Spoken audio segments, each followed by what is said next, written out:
When you begin your reading for Lesson 602, you will be starting with the section called Reaganomics on page 898. Reaganomics is the term used for Reagan's economic ideas, policies, and strategies while president. Supply side economics was his theory that you could actually boost the economy and have people pay lower taxes if you had more people working and the economy was healthy, you had more people paying income tax. More people paying income tax means that each individual person would have to pay fewer taxes in order to run the government. It sounds like a good idea, and a lot of people went along with this and thought this was a great idea. The only thing that became controversial about supply side economics, the only thing that some people opposed, was that the wealthiest Americans seemed to get the most or biggest tax breaks under this plan. It became known as something called the trickle down economics theory. Trickle down economics is the idea that if the people at the top or the wealthiest are saving money, then that the people at the bottom, the middle, or the poorest in the country would also benefit from their economic prosperity. That didn't really happen. The prosperity from the top didn't really trickle down to the middle and lower classes, but that was the concept.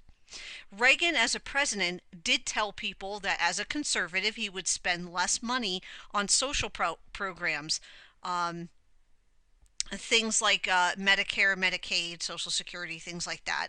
He would want to cut social programs, but he did spend a lot more on defense. That's why the heading here is more for defense, less for social programs.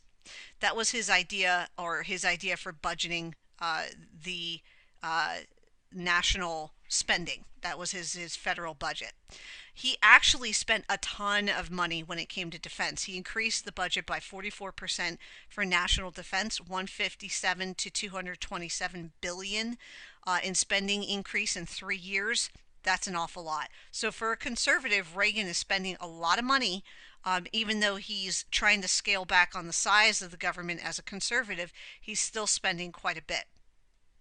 The attempt to improve the economy, which is still sluggish due to high oil prices due to the OPEC oil embargo, would it'd still be struggling along. Reagan's administration would not see immediate improvements, but when interest rates would finally fall, people are spending less or have a lower interest rate on their loans. People were able to spend more, and the economy started to improve. The other thing that helped is that oil prices started to finally drop as the oil embargo started to lessen its grip and was ending. So unemployment eventually began to rebound as Reagan's presidency continued. People started to do better.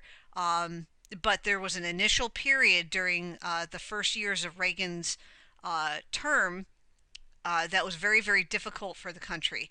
Um, there were a lot of people who were not experiencing the wealth that the very upper end of the spectrum was experiencing. The richest 1% of the population actually held about 15% of America's wealth, while only 20% of Americans' children or while 20% of America's children live below the poverty line. So not everybody's experiencing this wealth or this prosperity right away. As you continue to read, you'll see a visual here that helps you see what Reagan's spending was like. He spent an awful lot of money. If you see at the start of his term here in 1980, going up to the end of his presidency in 1990, he had greatly increased national spending or the national debt. And a lot of that had to do with defense. If we compare it from where it used to be, okay, where he started to be president in 1980 here on the bottom graph, to where it was in 1990, it's considerably higher. So Reagan did a lot when it came to increasing spending uh, nationally on a federal level, even though he was um, expressing that he wanted to reduce the size of the federal government. He did for social programs, but not for national defense. Okay.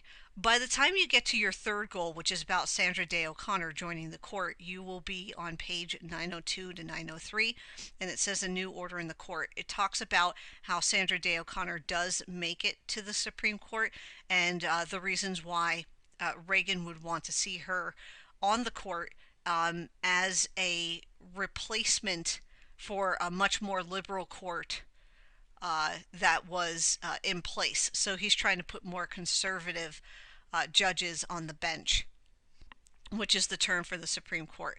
So it talks about why Reagan chose Sandra Day O'Connor, the reasons behind that, and the impact of the first woman to sit on the Supreme Court.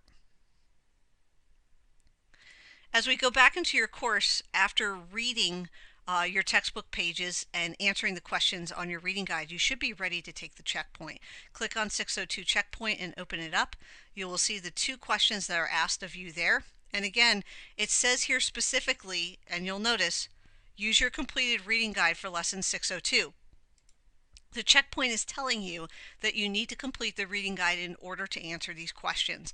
That's why we have you do them while you're reading. It says, for the first question, which of the following were items of Reagan's plan? Which of the following were items of Reagan's plan for pulling the United States out of its economic slump? Raising income taxes, lowering income taxes, increasing spending on job programs, or decreasing spending on military defense? This question will only have one answer.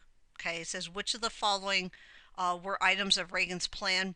It should really say, which of the following was part of Reagan's plan for pulling the United States out of the economic slump? So only one of these is correct.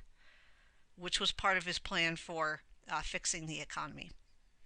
Number 2, again, use your reading guide to help you answer this. What were some of the outcomes of the deregulation of private enterprise? Deregulation means lessening of restrictions on business. Was it the price of oil went up? American automobile manufacturers could afford to make better and safer cars.